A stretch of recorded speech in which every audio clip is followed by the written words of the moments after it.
இயேசுவில் எனக்கு பிரியமான சகோதர சகோதரிகளே, இன்று ஆண்டின் பொது காலத்தின் 20ஆம் வாரம் புதன்கிழமையில் நாம் இருக்கின்றோம். இந்த நாள் உங்களுக்கு இனி நாளாக அமைய வாழ்த்துகிறேன், ஜெபிக்கின்றேன்.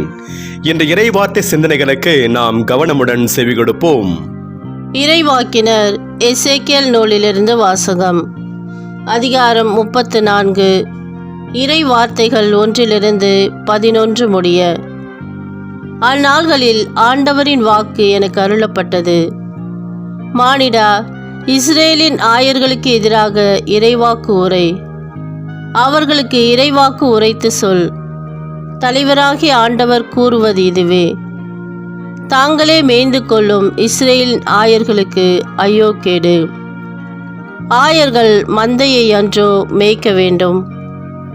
நீங்கள் கொழுப்பானதை உண்டு ஆட்டு மயிராடையை உடுத்தி மந்தையில் சிறந்ததை அடிக்கிறீர்கள், மந்தையையோ மேய்ப்பதில்லை. நீங்கள் நலிந்தவற்றை திடப்படுத்தவில்லை, பிணி உற்றவற்றுக்கு குணமளிக்கவில்லை, காயமுற்றவற்றுக்கு கட்டுப்போடவில்லை, வழி தப்பியவற்றை திரும்ப கூட்டி வரவில்லை, காணாமல் போனவற்றை தேடவில்லை. ஆனால் அவற்றை கொடுமையுடனும் வன்முறையுடனும் நடத்தினீர்கள். ஆயன் இல்லாமையால் அவை அலைந்து திரிந்தன. அப்போது எல்லா காட்டு விலங்குகளுக்கும் அவை இரையாயின. என் ஆடுகள் எல்லாம் மலைகளிலும் உயர்ந்த குன்றுகளிலும் அலைந்து திரிந்தன. பூ உலகில் எவ்விடத்திலும் என் மந்தை சிதறுண்டு போனது. அதை தேடவோ கூட்டி சேர்க்கவோ எவரும் இலர். எனவே ஆயர்களே, ஆண்டவரின் வாக்கை கேளுங்கள். தலைவராகிய ஆண்டவர் கூறுவது இதுவே: என் மேல் ஆணை, என் மந்தை கொள்ளையிடப்பட்டது. எல்லா காட்டு விலங்குகளுக்கும் இரையாயின, ஏனெனில் அதற்கு ஆயன் இல்லை. என் ஆயர்கள் என் மந்தையை தேடவில்லை. என் மந்தையை அவர்கள் மேய்க்காமல் தாங்களே மேய்ந்து கொள்கிறார்கள். எனவே ஆயர்களே, ஆண்டவரின் வாக்கை கேளுங்கள். தலைவராகிய ஆண்டவர் இவ்வாறு கூறுகிறார்: நான் ஆயர்களுக்கு எதிராக இருக்கிறேன். என் மந்தையை அவர்களிடமிருந்து திரும்ப பெற்றுக்கொள்வேன். என் மந்தை மேய்ப்பினின்று அவர்களை நீக்கிவிடுவேன். எனவே தாங்களே மேய்ந்து கொள்ளும் அவர்கள் இனி என் மந்தையை மேய்க்க மாட்டார்கள். அவர்கள் வாயினின்று என் மந்தையை மீட்பேன். அவை இனி அவர்களுக்கு உணவாகா. எனவே தலைவராகிய ஆண்டவர் இவ்வாறு கூறுகிறார்: நானே என் மந்தையை தேடி சென்று பேணி காப்பேன். ஆண்டவரின் அருள்வாக்கு. இறைவனுக்கு நன்றி. பதிலுரை பாடல் பல்லவி.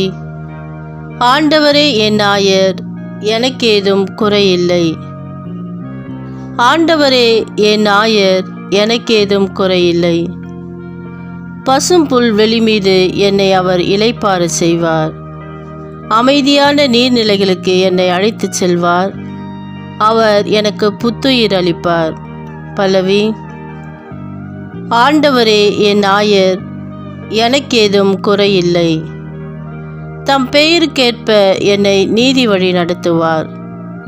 மேலும் சாவின் இருள் சூழ் பள்ளத்தாக்கில் நான் நடக்க நேர்ந்தாலும் நீர் என்னோடு இருப்பதால் எத்தீங்கிற்கும் அஞ்சிடேன்.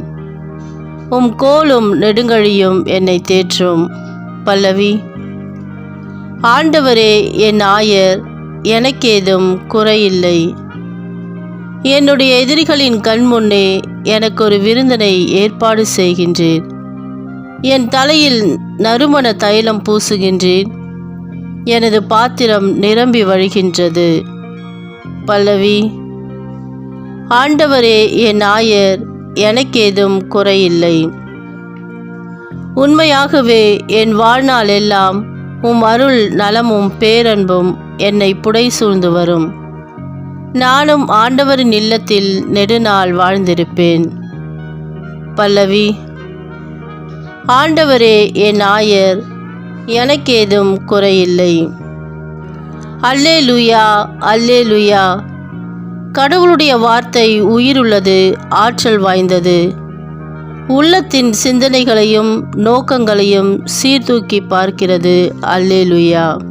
ஆண்டவரே, நற்செய்தியை தகுந்த விதத்தில் எடுத்து சொல்ல என் உள்ளத்தையும் உதட்டையும் தூய்மையாக்கும். ஆண்டவர் உங்களோடு இருப்பாராக, உன் ஆன்மாவோடும் இருப்பாராக. தூய மத்திய எழுதிய பரிசுத்த நற்செய்தியிலிருந்து வாசகம். ஆண்டவரே, மாட்சி உமக்கே. மத்திய நற்செய்தி அதிகாரம் 20, இறை வார்த்தைகள் 1-16 முடிய. அக்காலத்தில் இயேசு கூறியது, விண்ணரசை பின்வரும் நிகழ்ச்சிக்கு ஒப்பிடலாம். நிலக்கிழார் ஒருவர் தம் வேலையாட்களை வேலைக்கு அமர்த்த விடியற் காலையில் வெளியே சென்றார். அவர் நாளுக்கொன்று ஒரு தெனாரியும் கூலி என வேலையாட்களுடன் ஒத்துக்கொண்டு அவர்களை தம் திராட்சை தோட்டத்துக்கு அனுப்பினார். ஏறக்குறைய காலை 9 மணிக்கு அவர் வெளியே சென்றபோது சந்தை வெளியில் வேறு சிலர் வேலையின்றி நிற்பதை கண்டார். அவர்களிடம், நீங்களும் என் திராட்சை தோட்டத்துக்கு போங்கள், நேர்மையான கூலியை உங்களுக்கு கொடுப்பேன் என்றார். அவர்களும் சென்றார்கள்.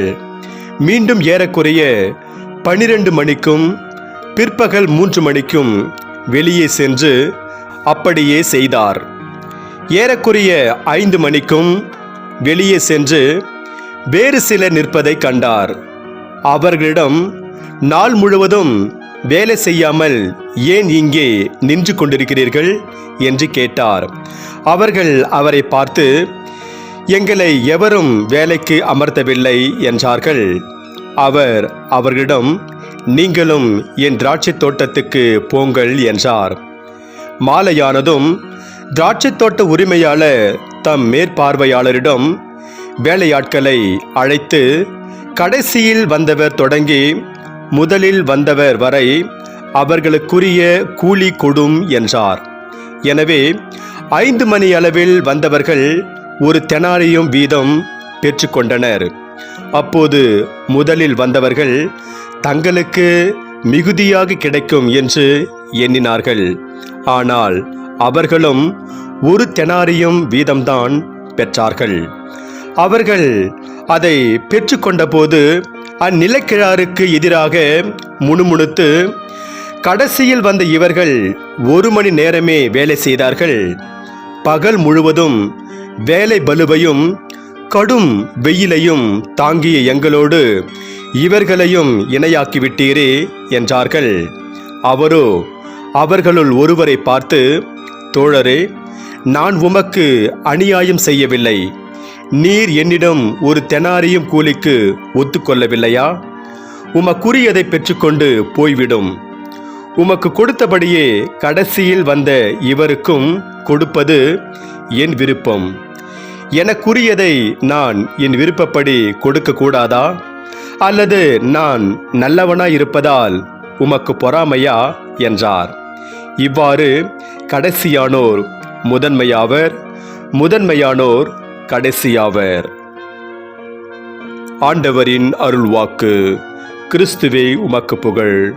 நற்செய்தி வாக்கினால் என்னுடைய பாவங்கள் அகல்வதாக. ஆமென். நீர் என்னோடு இருப்பதால் எத்தீங்கிற்கும் அஞ்ச மாட்டேன். இறையேசுவில் எனக்கு பிரியமான சகோதர சகோதரிகளே, சமையலுக்கும் இன்னும் பிற தேவைகளுக்கும் செல்வி வீட்டிற்கு அருகில் இருந்த குளத்திலிருந்துதான் தண்ணீர் எடுப்பது வழக்கம். அன்றைய நாளில் அவளுக்கு காலில் அடிபட்டிருந்ததால் அவளால் நடக்க முடியவில்லை. அதனால் அவள் தன் மகள் மேரியை குளத்திலிருந்து தண்ணீர் எடுத்து வர அனுப்பி வைத்தாள். தண்ணீர் எடுக்க போன மேரி சிறிது நேரத்தில் காலி குடத்துடன் வீட்டிற்கு திரும்பி வந்தாள். நீ ஏன் இப்படி காலி குடத்துடன் திரும்பி வந்திருக்கிறாய் என்று சொல்லி தன்னுடைய மகளிடம் கேட்டதற்கு, அம்மா, குளத்தில் பெரிய முதலையை பார்த்தேன். அதை பார்ப்பதற்கு பயமாக இருந்தது. அதனால்தான் தண்ணீர் எடுக்காமல் திரும்பி வந்துவிட்டேன் என்று பயத்துடனே சொன்னாள் மேரி. நீ எப்படி முதலையை பார்த்து பயப்படுகிறாயோ அப்படிதான் அந்த முதலையும் உன்னை பார்த்து பயப்படும். அதனால் நீ அதை பார்த்து பயப்படாமல் தண்ணீர் எடுத்து வா என்று சொல்லி தன் மகளுக்கு தைரியமூட்டினாள் அம்மா. இதை கேட்டு சிறிது நேரம் எதையோ யோசித்தாள் மேரி. தன் மகள் எப்படியும் தண்ணீர் எடுக்க போய்விடுவாள் என்று சொல்லி நம்பிக்கையோடு இருக்கும்போது, அம்மா, முதலை இருக்கும் குளத்திலிருந்து தண்ணீர் எடுத்து சமைத்தால் அது உடலுக்கு நல்லதல்ல என்று சொல்லிவிட்டு மேரி அங்கிருந்து ஓடி போய்விட்டாள். இறையேசுவில் எனக்கு பிரியமான சகோதர சகோதரிகளே, மனிதர்களாகி நாம் எதற்கெல்லாமோ பயப்படுகிறோம். அந்த அடிப்படையில் இருந்த நிகழ்வில் வரும் மேரி என்ற சிறுமி முதலையை பார்த்து அஞ்சியதால் வியப்பொன்றும் இல்லை. இன்று நாம் பாடக்கேட்ட பதிலுரை பாடலில் தாவீது, நீர் என்னோடு இருப்பதால் எத்தீங்கிற்கும் அஞ்சிடேன் என்கிறார். அதை குறித்து நாம் சிந்தித்து பார்ப்போம். 550 திருப்பாடல்களில் மிகவும் புகழ்பெற்ற ஒரு திருப்பாடல் என்றால் அது இன்று நாம் பதிலுரை பாடலாக பாடக்கேட்ட திருப்பாடல் 23 இருக்கும். ஆண்டவரை ஆயராக பாவித்து தாவீது பாடுகின்ற இத்திருப்பாடல் ஆண்டவர் மீது தாவீது எத்துணை நம்பிக்கை கொண்டிருந்தார் என்பதை மிக தெளிவாக எடுத்து கூறுகிறது. மேலும் ஆண்டவர் தன்னை நம்பி வாழ்வோருக்கு இளைப்பாறுதலையும் பாதுகாப்பையும் மகிழ்ச்சியையும் தருகிறார் என்பதையும் இந்த திருப்பாடல் எடுத்து கூறுகிறது.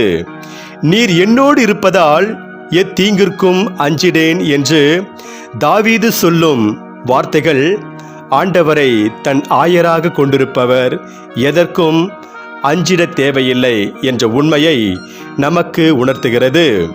எனவே இறையேசுவில் பிரியமானவர்களே, நல்ல ஆயனாய் ஆண்டவர் மீது ஆழமான நம்பிக்கை வைத்து வாழ்ந்து அவரது ஆசிகளை பெறுவோம். இன்று நமக்கு கொடுக்கப்படுகின்ற இறை சிந்தனையாக, ஆயனின் வழியில் நடக்கும் ஆடுகளுக்கு ஆபத்து ஒன்றும் இல்லை. தம்மிடம் ஒப்படைக்கப்பட்ட மந்தையை நல்ல முறையில் பேணி காப்பதே ஒரு நல்ல ஆயனுக்கு அழகு. ஆண்டவர் அருகில் இருக்கும்போது அச்சம் எதற்கு?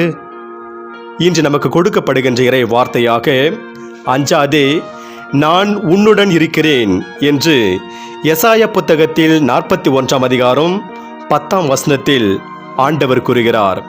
எனவே இறையேசுவில் பிரியமானவர்களே, நல்ல ஆயனாம் ஆண்டவர் நம்மோடு இருக்கின்றார் என்ற நம்பிக்கையில் அவர் வழி நடந்து இறையருளை நிறைவாக பெறுவோம்.